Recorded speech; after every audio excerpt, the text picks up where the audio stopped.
За та бүхний энэ өглөөний амгалан ирээд тэгэхээр өнөр бит хоёрын энэ илтгэл яагаад хийгдэх болсон бэ гэхээр ялангуяа энэ жил Монгол улсын хөгжлийн стратегийг их хурлаар батлаад тэгээд энэ дээр юу бодогдчихсэн гэхээр энэ хөгжлийн стратегийг батлахад яг юуг өнөөдөр харгалзаж үзэх ёстой юм бол өнөөдөр дэлхийн хөгжил гэдгийг яаж тодорхойлж байгаа юм бол юун дээр бид нар илүү анхаарах ёстой бол гэсэн бодлын үүднээс ерөнхийдөө онлын судалгаа хийсэн үр дүнг танарт танилцуулъя. За тэгэхээр 1970 оны хүртэл уламжлалт эдийн засгийн онолоор хөгжил гэдгийг юу гэж ойлгож ирсэн гэхээр нэг хүнд ногд хорлогын тогтвортой өсөлтийг хангах явдал гэдэг. Тэгээ энэний цаана юу хийжсэн гэхээр үйлдвэрлэлийн бүтцийн өөрчлөлт, аж үйлдвэржилтийн бодлогын тухай ярьдаг байсан. Түүний цаана хөгжлийн гол асуудал болсон тэгш бус байдал, ядуурл гэдэг зүйлийг хоёр тавиад эдийн засгийн өсөлтийг хангацсан байхад эдгээр асуудал шийдэгдэнэ гэсэн тийм бодолтой байсан боловч үндсэндээ энэ асуудал нь эдийн засгийн өсөлтийг хангахын хэрээр улам бүр илүү их босч ирж байсан. Тэгээд дараагийн онол нь юу болсон гэхээр өсөлтөөс гарч ирж байгаа тэр орлогыг дахин хуваарлахад чиглүүлдэг болсон. Өөрөөр хэлбэл тэр орлогыг дахин хуваарлахдаа ядуурлыг арилгах, тэгш ус байдлыг арилгах чиглэл илүү хандуулж бүгдээрийн тэгш хөгжих тийм боломжийг хайж эхэлсэн. Энэ тэгш боломжийг бий болгох өсөлтийг хангахын тулд бас давхар яг үгээр нийгмийн бүтэц улс орны институцийг өөрчлөх шаардлагатай гэсэн ийм зүйлийг давхар боддог байжээ. За гэтэл энэ хоёр бодол хоёулаа одоогийн байдлаар бас буруу болох шинжийн. Тэгээ сүүлийн үед хүмүүс ер нь өсөлт гэдэг чинь хүн рүүгээ л хандсан байх хэвээр. Хүн нь өөрөө маш чадамжтай хүн байх хэвээр. Энэ хүн өөрөө хинбэ, юу хийж чаддаг вэ гэдгийг мэдрээд хийсэн юмараа бахархаж амьдрж ивэл өсөлт хөгжил болно гэсэн ийм томьёоллыг хийдэг болсон байна. За тэгэхээр энэхүү томьёоллын үндсэндээ хөгжлийг харах юм бол маш их бүтээгдэхүүн хийгээд нэг хүнд ногд хорлох нь өссөн ч гэсэн тэр нь хэрэгцээгүй бүтээгдэхүүн байвал ямар ч хэрэггүй зүйл. Өндөр орлоготой байсан ч гэсэн худалдаж авах бүтээгдэхүүн байхгүй бол бас энэ хөгжил биш. Тэгэхээр яаж нэгэр ерөөсөө хүн өөрөө би юу хийж чадах юм? Тэрийг хийж чадж гин үү? Хийж чадснаасаа амьдралынхаа ханамжийг авч чадж гин үү гэдгээр л хөгжил хэмжигдэх тийм байдал руу явсныг бид нар чадамж гэдгээр ойлгож байгаа. Тэгэхээр өнөөдөр хөгжлийг үрдүүлнэ гэдэг нь тэр гурван зүйлийг хангахыг ойлгож байна. Хүмүүсийн амжиргааг тодорхой хэмжээнд шийдэх, хүн өөрийнхөө үнцэнт зүйл гэдгийг ухаардаг болох, тэр үнцэнт зүйл гэдгийг ухаарахын тулд хүн өөрөө өөрийнхөө ажлыг хийх тийм орчин бүрдүүлэх гэдэг тал руу илүү хөгжлийг хардаг. Амьдрал гэдэг бол чадамжаараа тодорхойлогдох зүйл гэдэг рүү хөгжлийн тодорхойлолт илүү явдаг болжээ. Тэгэхээр өнөөдөр хөгжлийн үнд зүйлс бол энэ гурван зүйл дээр илүү тулгуурлах ёстой болж байгаа. За нөгөө талаас би танарт энэ хөгжлийн уламжлалт онолуудаар хэрвээ Монголыг харуул ямархуу байдал ажиглагдах нэ гэдгийг харж байгаа. За тэгэхээр шугам шатлалын онолоор бид нар хадгаламж хөрөнгө оруулалтыг бий болгоод эдийн засгийн тогтвортой өсөлтийг бий болгоно гэж хэлж байгаа бол яг энэ дээр Монголын талаас харахад түрүүний амраа хөшөөнд дурдсанаар манайд байгаа нийт хуримтлал зүгээр ер нь бол эдийн засгийн тооцоололыг аваад үзэхдээ бас тийм муугүй юм шиг надад санагдсан. Харамсалтай тэр их хуримтлалаар хийсэн тэр яагаад хөгжлийг бий болгохгүй юм бэ? Үүний цаана бид нар яг үүндээ бол чанарыг харгалзаж үзэх шаардлагатай байна гэсэн ийм бодол байгаа. Тэгэхээр уулын шугам шатлалын онолоор тийм хэмжээний хөрөнгө оруулалт хийсэн байхад Монголд бол өсрэлт гарчих юм боломжтой. Тэгэхээр болохгүй байгаагийн гол шалтгаан нь цаана бид нар эдийн засгийнхаа бүтцийг харахгүй байгаа, тэр их мөнгийг буруу зарцуулж байгаа байдал байх шиг байна. Хоёрдугаар нь бүтцийн өөрчлөлтийн онолоос ингээ харахад манад үйлдвэрлэлийн бүтцэд тийм том өөрчлөлт бас үндсэндээ гараагүй л байгаа. Яг үндсэндээ өнөөдөр бид нар гол тулгуур салбарууд болсон хөдөө аж ахуй уул уурхай дээр хамаг хөрөнгө оруулалт нь хийгдэж байгаа болохоос биш өнөөдөр инновац шингэсэн шинэ уламжлалт бус үйлдвэрлэлийн салбаруудыг хөгжүүлж байгаа тийм байдал бол үндсэндээ харагдахгүй байгаа учраас хөдөөнөөс хот руу хүн ам шилжээд байгаа хэдий ч яг үндсэндээ тэр хүн ам аж үйлдвэрлэлд оролцож өөрөө хүчээ үзэж гинүү гэдэг нь бол бас байхгүй. За хамаарлын онол талаас ингээ харахаар бол яг нь тодорхой хэмжээнд бол хамаарал гадаад улс орнуудаас бол хамааралтай байх нь бол байгаа мэдээж хятадын эдийн засгаас бид нар тодорхой хэмжээний хамааралтай. За мөн бид нар өнөөдөр бусад одоо хүмүүсийн хоорондын ялгарлаас болоод бие биенээсээ хамааралтай ийм байдлууд бол тодорхой хэмжээнд ажиглагдаж байна. За тэгээд 90-ад оноос хойш нэлээд эрчимтэй явсан энэ чөлөө зах зээлийн тогтолцоонд тулгуурлаж яригддаг неоклассик сөрөг хувьсгалын энэ онолоор бид нар 90 оныхон алдсан хувьсгалыг хийж эхэлсэн. За энэ неоклассик сөрөг хувьсгалын гол консенсус нь энэ Вашингтоны зөвшөлтсөл гэдэг зүйл энэ 10 зүйлийг хийх ёстой гэдэг. За энийг ер нь яаж хийсэн, Монгол юунд хүрсэн гэдгийг бол түрүүн даваад орж багш хэлсэн аврал өсөнтрийг хэлж байгаа. За тэгэхээр бид нар бол энэ балиотын ханшийг чөлөөсөн зохицуултыг баг устгасан гэдэг ингээ бүх юмыг ингээ хараад байвал баг энэ зөвшөлтслийн бүх юмыг бид биелүүлсэн байж магадгүй.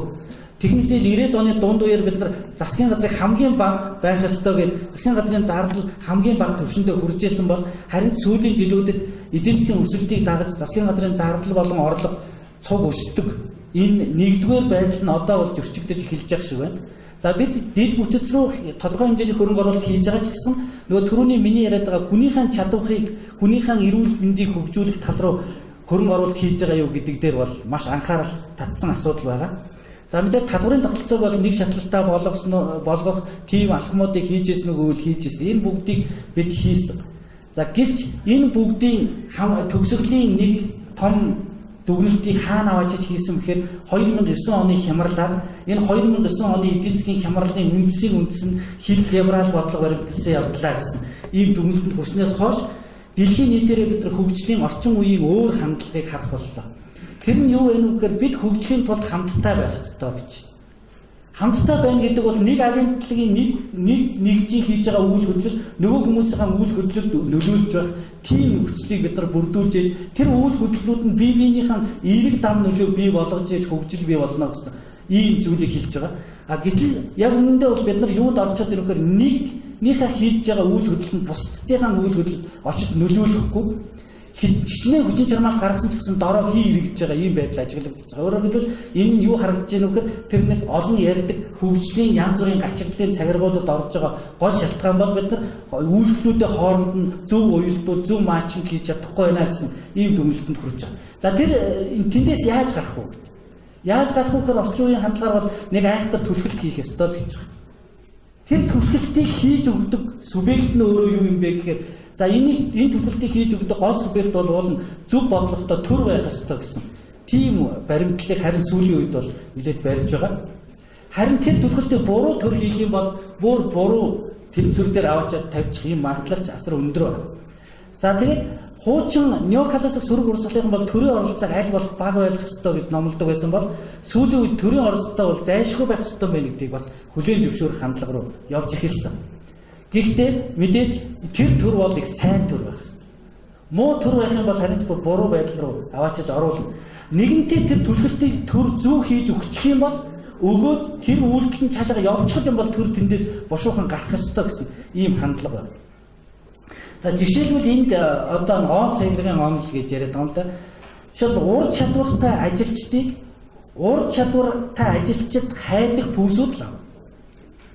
Тэгэхээр эндээс юу гарч иж байгаа вэ? Ур чадвартайгууд нь нэг тусдаа ялгараад, ур чадваргууд нь тусдаа ялгардаг ийм хоёр туужрал нэг явж болно. Нөгөө талаас энэ ялгарлыг хийж өгөхгүй бол нөгөө түрүүний яриад байсан мэрэгжлийн тоглогч, сайн дурын тоглогч хоёрын хоорондоо ялгахаа bijдэг. Иннээс болоод мэрэгжлийн тоглогч нар өөрийнхөө хүчийг гаргахаа байж заавал би тэнд тодрох ямар шаардлага байна гэдэг ийм байдлаар хүн нь өөрөө хөгжихөө болчдөг ийм цагиргуудад ордог. За тэгэхээр үндсэндээ эдийн засгийн хөгжлийг зах зээл дангаараа шийдэх үү? Зах зээл дангаараа шийдэж чадахгүй гэдэгт бол бас бид нар хүрж байгаа. Яагаад зах зээл дангаараа шийдэж чадахгүй гэхээр зах зээл ажиллах боломжгүй тийм нөхцөл эдийн засагт байдаг. Бүр тэгмээр тухайн зах зээл оршин байхгүй байгаа ч байдал байна. А бид нар зарим нэг зах зээлийг зүгээр шууд хүчээр бий болгож байгаа. Одоо жишээлбэл моргежийн зах зээл гэдэг юм. За тэр нь зах зээлийнхаа зам ёсоор ажиллаж байгаа юу гэвэл бас үгүй. За зах зээл нь оршин байгаа ч гэсэн нөөцийг оновчтой хуваарлахгүй байх тийм олон юм зөндөө байна. Дан нөлөө, туулаачлалтын бэрхшээл, уялдуулалтын төрөний нөгөө олж чадахгүй байгаа тийм асуудлууд бол зөндөө байгаа учраас зах зээл бас энийг шийдэж чадахгүй. За нөгөө талаас зах зээлээс гарах үр дүн нь бас хөшөөштэй биш байж магадгүй. Яг тэгэхээр ашгийг хайсан хүмүүс бол богино хугацааны үр дүн шаарддаг болохоос урт хугацаанд өгөөж өгөх зүйл рүү бас тэгж хөрөнгө оруулалт хийхгүй. Тэгэхээр энэ зах зээл бол бас бидний бүрийн шийдэж чадахгүй маа гэсэн нэг юм хандлага байна. За хөгжлийн бодлогыг боловсруулахдаа ийм маягаар боловсруулах. Өөрөөр хэлбэл макро том төвшөнд тэгээд дараа нь тэр том төвшөнд гарсан бодлогуудаа сектор дээр яг нааж өгөх ёстой. Тэр сектор дээр наагдсан бүх бодлогын доор түүнийг дэмжих бүх процессын төслийн зурагуудыг бид гаргасан байх ёстой. За энийг хийхдээ мэдээж эдийн засагт хэрэглэгдэх томоохон загваруудыг ашигладаг макро хувьсгчдын цаашдын чиг хандлагыг тодорхойлохдоо одоо хоцрогдсон гэж яриад байгаа ч гэсэн бид нар хаард намарын болон соологийн загваруудыг ашиглах бололцоотой. Сектор хоорондын энэ дээр бид нар ямар загваруудыг ашиглах бололцоотой гэхээр нийгмийн тооцооны матрич ч юм уу, орц гарцын хүснэх. Тэгээ одоо энэ сүүлийн үед динамик стахастик CGA ч юм уу эсвэл динамик стахастик ерөнхий тэнцвэрийн загваруудыг ашиглаж гадаад шокуудын нөлөө болон эдийн засгийн субъектууд хоорондын уялдааг харж чаддаг бараг ийм маш том хийсвэр эдийн засгийн системийг компьютер дээр бий болгож чаддаг болсон ийм нөхцөл бид нар амьдарч байна. За түүний дараа яг үгээр төслийн үнэлгээнүүд бол нийгмийн эдийн засгийн зардал үр ашигын шинжилгээгээр тогтоогдож цаашаа явах байдаг. Гэхдээ энэ бүгдийг бид бүгдийн сайхан хийсэн ч гэсэн энэ бодлого асуудалтай тулгардаг. Яагаад гэвэл энэ бодлогыг бид нар маш сайн хийсэн ч гэсэн тэр бодлогыг хэрэгжүүлж байгаа хүмүүстэй ойлгуулахгүй бол энэ бодлогын үр нөлөө гаргахгүй. Бид тэр бодлогоо түрүүн даваад авч хэлсэн нэг утгатаа л ойлгохгүй байгаа бол энэ юусоо яагаад тэр утгаараа авч үзэх юм бол дээр нь ядгүйгээр бид нар тэр маш олон хөгжлийн төлөвлөлтүүдийг хийж байгаа загварууд дээр статистикийн өгөгдлүүд хангалтгүй юм уу буруу байгаа бол бас л буруу үр дүн өгнө. Тэ? Ялангуяа одоо жишээлбэл нодлон тавьжсэн нэг илтгэл дээр гарсан л да. Сүүлийн жилүүдэд дэлхийн зах зээлийн эрдэс бүтээтгүүний форвард үнээр өнөөдрийн спот үнийг тодорхойлох ямар ч боломжгүй болчихё гэж.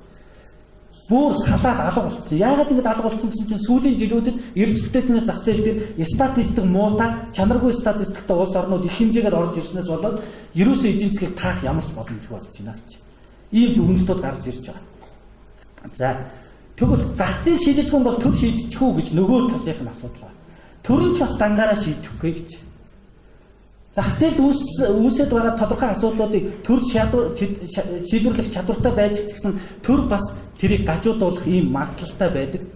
За төрийн зохицуулалтыг их сайн хийж байгаа ч гэсэн төрийн албан хаагчдын дээр ирээнд хайх үйл ажиллагаа хийснээс болоод төр бас маш сайн менежментийг хийж чаддаггүй. За төрөөс явуулж байгаа шинтгэлийн бодлогууд нь тодорхой хэмжээний хувь хүмүүсийн эрх ашигт очиж нөлөөлж байгаа бол цөөнгөч гэсэн энэ бодлогыг явуулахгүй хаач чаддаг.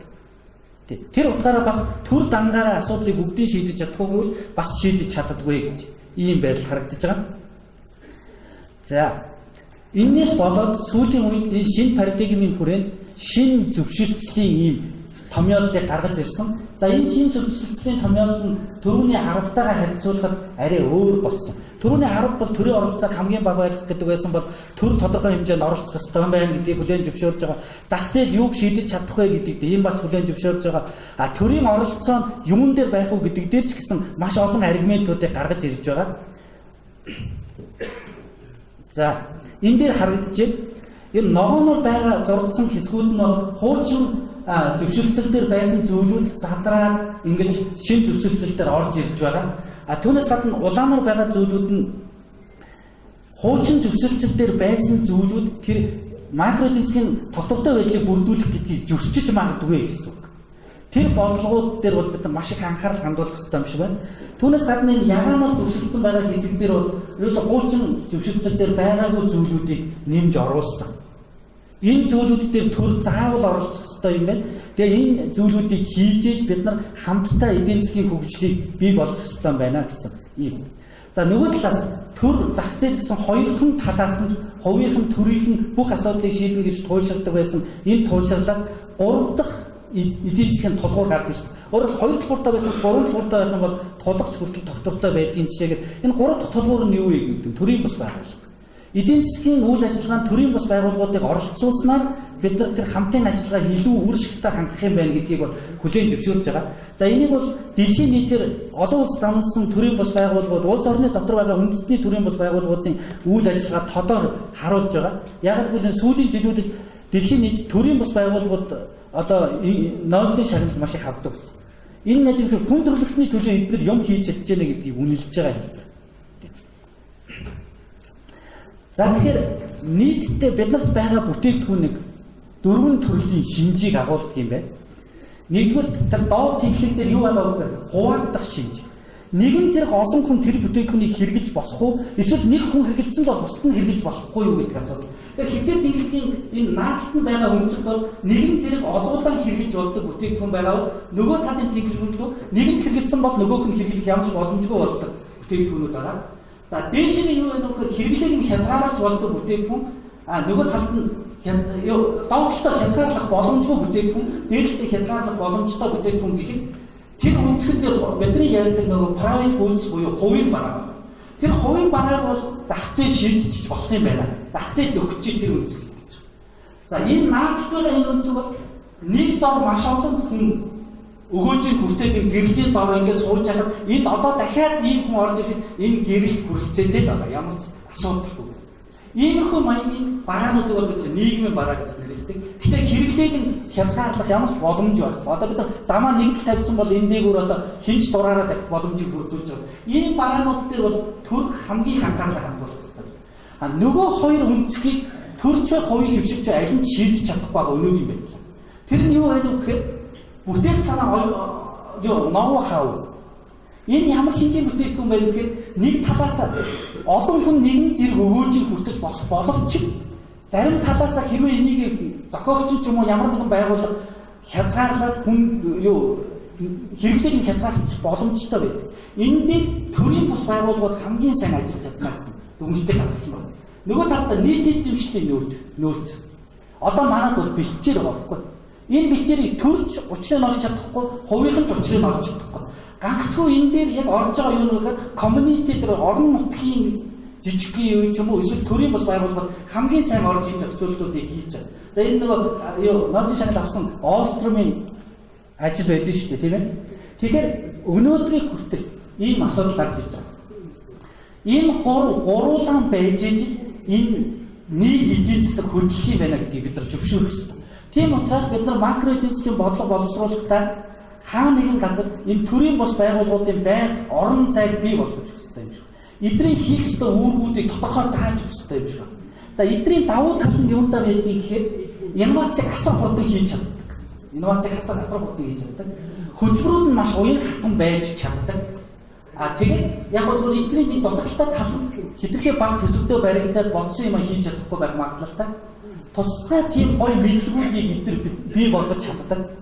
За тэгээд төрийн бус төрөөсөө илүү төрийн бус байгууллагад хүмүүс илүү итгэх магадлалтай. Итгэлцэл байж үйлдэл явуулдаг учраас энэ эднийг ашиглах нь хамгийн чухал зүйл байна гэсэн ийм томьёолуудыг гаргаж ирж байгаа. Нөгөө талаас орон нутгаа төлөөлөл одоо жишээлбэл бид тодорхой нийгмийн бүлэглэлүүд ингээд дандаараа тэмцэхэд дуу хоолойгоо хүргэж чадахгүй байхад эдгээр уулын зөв хөдлөө дуу хоолойгоо хүргэж чадах юм бол шийдвэр гаргалтанд нөлөөлөх боломжтой зүйлс.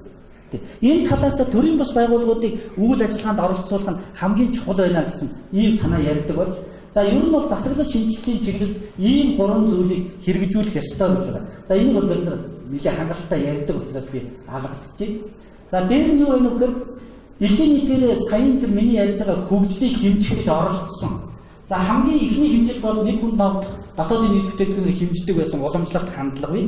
1990 оноос хойш хэмжиж байгаа хүний хөгжлийн индекс. Гэхдээ энд тоон үзүүлэлт байгаа.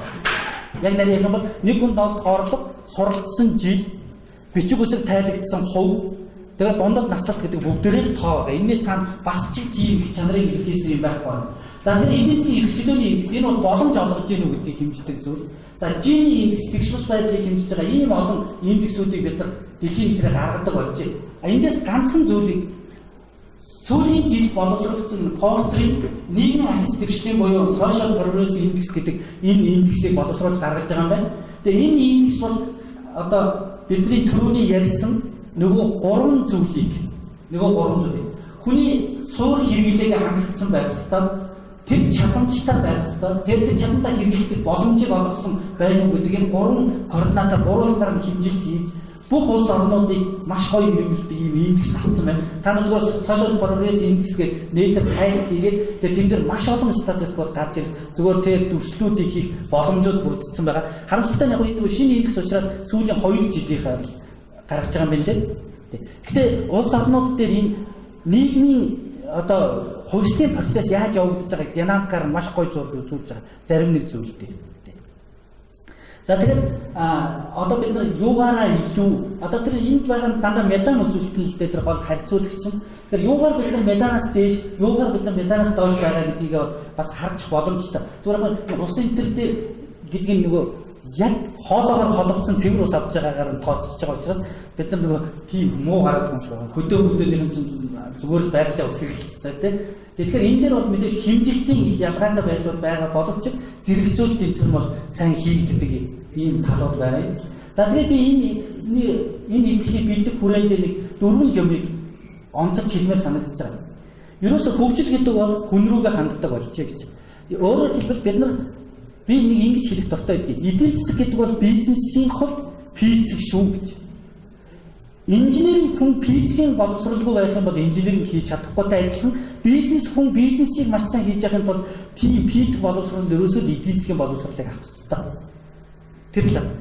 Тэгвэл физик ихлээр том биенээсээ эхэлж явсараад одоо бүр квантын түвшинд ирэх ийм нарийг явж байхад эдийн засаг ч гэсэн том эдийн засгийн тодорхойлолтоос явдаг байж байгаад одоо бид нар эдийн засгийнхаа эдис рүү орж ажилласан тохиолдолд хөгжил өөрөөр гарч ирнэ гэдэг рүү ханддаг болжээ. Энэ бол эдийн засгийг хөдөлгөж байгаа гол хүч хүн рүүгээ хандах хэрэгтэй байна. Тэр хүний амьдрах чадамжтай байх хэрэгтэй, хийдэг чадвартай байх хэрэгтэй. Бид нар өнөөдөр 10 хэдэн жил сураад 20 хэдэн жил сурж байгаа ч гэсэн үнэндээ суралцсан жилээр бол сайхан харагдаж байгаа. Өөрөөр тоон үзүүлэлтүүд маш гоё харагдаж байгаа. Харамсалтай нь энэний цаана яг тийм суралцсан хүмүүстэй бид нар харьцуулагдахад хийж чаддаг нь юу вэ гэдгийг л тооцох шаардлагатай байна. За хоёрт нь бид бол өнөөдөр маш олон тийм гацраануудад ингээд орцсон байна. Тэрнээс болоод түрүүн би нэг хэлжсэн ур чадвартай ажилчдыг шаарддаг пүүсүүд ур чадвартай ажилчин байж ижил орж ирнэ. Тэ? Эсвэл ур чадвартай ажилчин энд ур чадвартай ажилчин шаарддаг пүүс байхгүй бол гараад явна. Өнөөдөр нэг тархины гоочлт гэдэг ямыг хөгжиж байгаа орноос хөгжсөн орныхан аваад байгаагийн гол шалтгаан нь.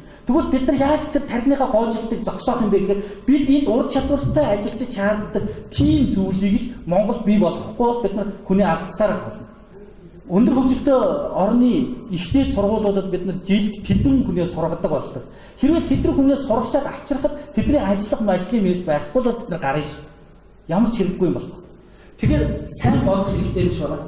Тэгээд бидийг яаж уялдуулах вэ? Тэр төлөвлөлтийг яаж хийх вэ гэдгийг төр маш сайн бодох ийм шаардлагатай юм шиг байна. Нөгөө талаасаа бид нар нөгөө сүүлийн үед нэг 3P ярьдаг болсон шүү дээ, тийм ээ? Төр хувийн хвшлийн хамтын ажиллагаа гэдэг. Одоо тэгвэл ахаад томьёолоо салмаар юм шиг байна. Төр хувийн хвшил, төрийн бус байгууллагуудын хамтын ажиллагаа гэх юм бол илүү гоё цогцолох юм шиг байна. Томьёол нь сүүлийн үед ингэж явж байгаа юм шиг лээ. За тэгээд хөгжлийн онц бол яг үндсэндээ одоо төгс байдлаар боловсрогдсон хамгийн сайн онц байхгүй байна. Яг гэвэл одоо яг энэ процесс чинь явц дундаа явж байгаа учраас бид нар даад ойлгох гэж яваад байгаа юм шиг байна.